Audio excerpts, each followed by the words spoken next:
Hello everyone, welcome back to Believers IAS Academy, Bengaluru. This is the 400 plus GS series for Mains. As I promised, today we'll be discussing about GS4 and today we'll discuss important ethical frameworks. In yesterday's video or yesterday's class, we discussed about important quotes which can be used in your ethics answers. Today we'll discuss ethical framework and also explain how this can be applied in your case studies. Okay, which is going to be very important. I will also explain this with an example of a case study. I will show how these ethical frameworks can be used in the case studies and how you can justify your options. Okay, so without any delay, we start the video. Ethical frameworks by famous thinkers, which is mapped for UPSC GS4 syllabus. The first topic is ethics and human interface. Few of the important ethical frameworks here is Aristotle's virtue ethics. Okay, what is the virtue ethics talks about? Ethics is about cultivating virtues. What are virtues? Virtues are habits of excellence. Focus on character rather than rules and consequences.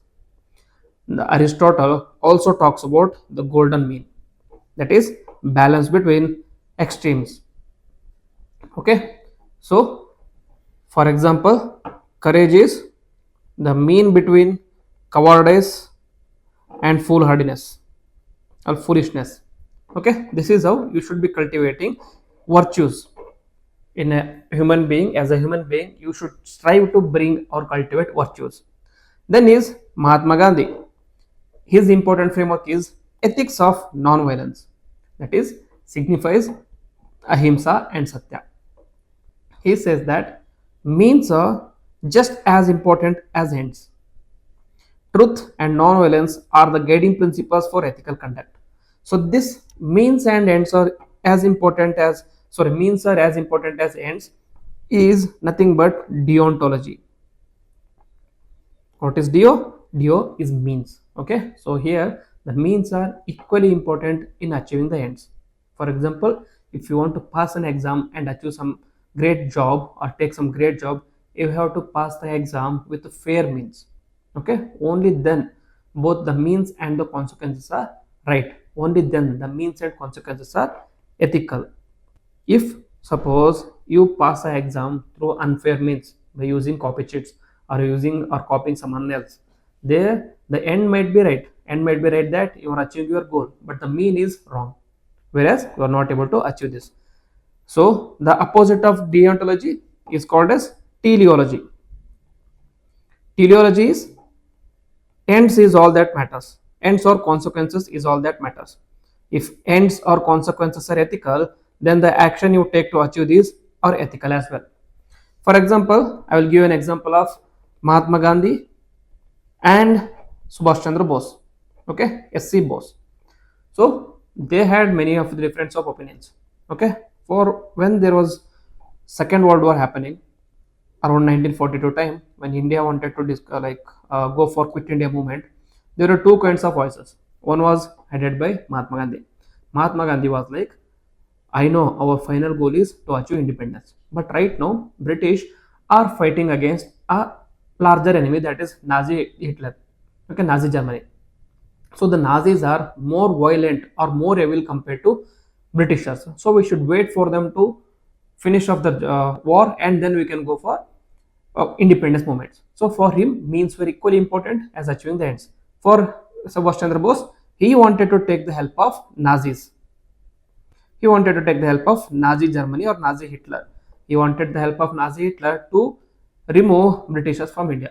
For him, both Nazis and both Britishers are wrong here. So what is the final goal? That we need to achieve independence. For him, taking the help of Nazis was considered to be ethical for him because he was a teleologist. Okay, next, Confucius. Confucius talks about role ethics. Okay, the role is harmony in relations. Father has a particular role, son has a particular role. Each had to abide by their role. Okay, only then relationships are in harmony. Ruler has a role, subject has a role, government has a role, citizenry has a role, elder and younger. So he talks about role ethics. One has to perform his roles properly to bring harmony. That is, morality comes from fulfilling duties in society, according to Confucius. Next, with respect to attitude, here William James talks about pragmatism. What is pragmatism? That is, beliefs are true if they work in practice. Okay, that is, there should be congruence between beliefs and actions. Okay, beliefs and actions. Next, attitude must be tested by real life outcomes. Just saying I have a particular empathetic attitude towards someone doesn't mean that you are empathetic. Only when you are able to bring that attitude or bring that beliefs into action, then attitude is tested. This is the concept of William James pragmatism. Next is Dalai Lama, compassion based ethics. For him, human happiness flows from positive emotions and compassion. Okay, so negative attitudes breed conflict. So for him, positive attitude is about emotions and compassion, which brings happiness. Okay, next, with respect to aptitude, foundational values for civil service. Kautilya or Chanakya in his Arthashastra talks about Raja Dharma. That is, ruler's duty is people's welfare. He emphasized on impartiality, accountability, and statecraft. Okay. Next, Plato. For Plato, the major thing is justice and duty. What is justice according to Plato? That each class, by doing its duty without interfering in others, is justice. Each class doing its duty without interfering in others is called as justice. One more thing concept here is justice and charity are inversely proportional to each other. Okay, in a just society, there is a lesser scope for charity. In a society where there is more charity, then the society is unjust or unjust. Okay, remember this concept. Justice is inversely proportional to charity. So Plato says that civil servants must perform their role with integrity. What is integrity? Integrity is where there is congruence between belief, thoughts, and actions. Okay, all are in harmony.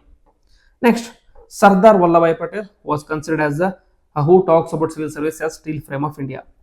Okay, so like Iron Man of India. So Sardar Vallabhbhai Patel says that civil servants must remain impartial and non-partisan. Okay, so this is about important aptitude and foundational values for civil service. Next is with respect to emotional intelligence. So in emotional intelligence, it is discussed by Daniel Goleman. So Daniel Goleman says that he gives ethical intelligence framework. According to him, ethical intelligence includes the components of ethical intelligence are self-awareness, self-regulation, motivation, empathy, and social skills. These are the components of emotional intelligence. With this, you will be able to be self-aware of your emotions and also be aware of others' emotions and deal them with social skills. Next, EI is more important than IQ for effective leadership according to Daniel Goleman. Next, Gautama Buddha. He talks about middle path or Madhyama Marga. Okay, middle path or Madhyama Marga. For him, we should avoid extremes of emotions. That is anger and desire. Balance brings clarity in decision making. Okay, so this is Gautama Buddha. With respect to Buddha, we can also talk about 7 Ashtanga Marga, not 7, 8. That is Ashtanga Margas. Whenever there is a question which talks about ethical way or ethical behavior in dealing with that particular issue, so in that you can use Ashtanga Marga as a way forward. Okay, next, contributions of moral thinkers and philosophers is sub-subject. Under this we are discussing anyway we are already discussing moral thinkers only. So here about Immanuel Kant, that is deontological ethics, or also called as duty ethics, or also called as duty boundedness. He says that morality comes from duty and not from consequences. He says he also provides categorical imperative that act only in ways which you wish to be universal. Okay, he says that an act can be ethical only if it can be universalized.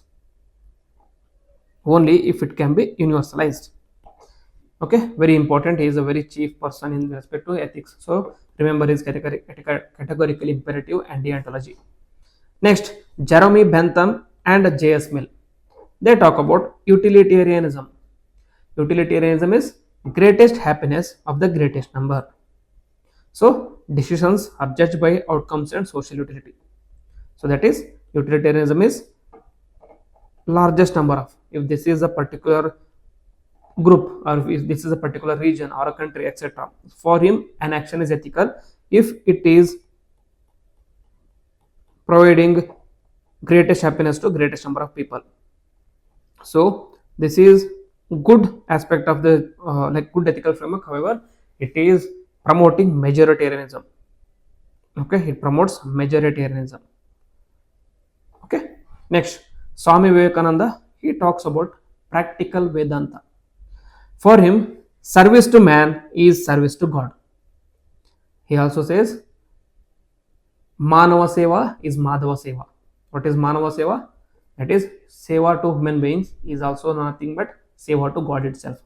So he says that work ethics must be based on selflessness and duty. He also talks about Daridra Deva Bhava. That is Daridra. Daridra are those who are poor. Daridra are the God for me. So we have to focus on serving those Daridras. Okay. Next, in public service values and ethics in administration. So Max Weber or Weberian bureaucracy, it talks about bureaucratic ethics. He says that bureaucracy must be rules-based, impartial and rational. Separation of politics and administration is must. Okay, so it's a kind of a strict bureaucratic. Next, John Rawls, he talks about justice as fairness. That is two principles. Those are equal liberty plus social or economic inequalities arranged to benefit the least advantaged. Okay, that is equal liberty and social and economic inequalities should be arranged to benefit the least advantaged. So veil of ignorance as a test of fairness. So this veil of ignorance of John Rawls is very important whenever you want to bring impartiality to a particular case. Okay, you have to wear a veil of ignorance and avoid all the partialities or biasness which you might have with a particular person. Okay, next, Woodrow Wilson, he talks about public administration ethics. That is, administration must be for the citizens and not rulers. Okay, it should be for citizens and not rulers. Next, with respect to probity in governance. So Cicero or Cicero talks about republican ethics. He says that state exists for common good and not for private gain. Integrity is foundation of public trust. Okay, this is republican ethics. That is, normally it is talking about democracy. Okay, also this is rooted in socialism as well. Next, Kofi Annan. Kofi Annan talks about good governance principles. That is, transparency, accountability, participation and rule of law are the principles of good governance. Next is Chanakya or Kautilya. He talks about ethical statecraft. That is, the ruler, the king or the government should avoid greed and personal gain. Statecraft must prioritize long-term stability and justice, and he should ignore the personal gains. Okay. Next, with respect to case studies, some of the aspects or some of the ethical frameworks which can be used in case studies. First is Albert Einstein. This is very important because most of the students are not aware of Albert Einstein's contribution or ethical frameworks which can be used in GS4. So he talks about responsibility ethics. What is responsibility ethics? That is, not acting against injustice makes one complicit. Not acting against injustice makes one complicit. Okay, so as an individual, everyone has a responsibility. So they has to use this responsibility to act against injustice. Okay, there is one more quote which is famous. That is, injustice anywhere is a threat to justice everywhere. Okay, is a threat to justice everywhere. Okay, next, Confucius talks about integrity and practice. That is, ethics begins in family and extends to state. So it focuses on significance of family and building ethics. Next, Jeremy Bentham and J.S. Mill talks about utilitarianism. He says greatest happiness for the greatest number of people. So in case studies, whenever there is a choice to be made between impacting large number of people or impacting less number of people, if you are going for impacting large number of people or helping large number of people, you should use utilitarianism as your justification. Next, Immanuel Kant talks about duty mindedness or deontological ethics. That is, action must be based on duties and not consequences, and act only on principles which are to be universal. So then Aristotle talks about virtue ethics, focus on cultivating virtues like honesty, courage, compassion, and always choose the golden mean between two extremes. So in case studies, normally there will be two extremes where you will take two extreme steps, and there will be third one which is the middle path. Okay, so we should talk golden mean or middle path of Aristotle. Next is John Rawls talks about justice as fairness. That is, fair decisions should benefit the least advantage and wear veil of ignorance to ensure impartiality. Next is Carol Gillian. He talks about ethics of care. You can use this in any questions where there is a focus on compassion. It is morality grounded in empathy, care, and relationships, especially towards the vulnerable. Okay. Next is Thomas Hobbes or Rousseau, who talks about social contract theory. That is, authority exists because people surrender rights in exchange for security and welfare. So you should not consider authority as a God-given gift or your own right.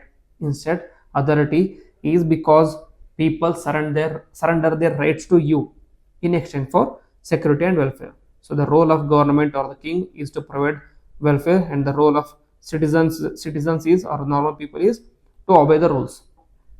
Next, Thomas Aquinas talks about principle of double effect. That is, an action with both good and bad effects is ethical if intention is good and bad effect is unintended. Okay, very important. Principle of double effect. For any action, there can be both positive and negative effects, but the intention behind it is what that matters. Despite the outcome being both positive and negative, if the intention is good, then the action is considered as ethical. Next, John Locke talks about rights-based ethics. Rights-based ethics. That is, every individual has certain inalienable rights like life, liberty, property, governance must be protected to them. Next is Mahatma Gandhi. He talks about ends and means ethics. That is, ethical means are as important as ends, and non-violence and truth must guide action. Okay, whenever you talk in dealing with the case studies where there is a communal riots, or where there is hartals. Okay, in those examples you can talk about ends and means ethics of Gandhiji. Okay, next we'll just deal with the case study.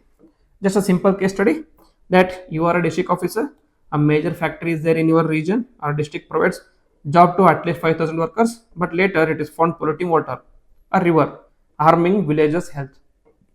Closing it will save lives but cost thousands of livelihoods.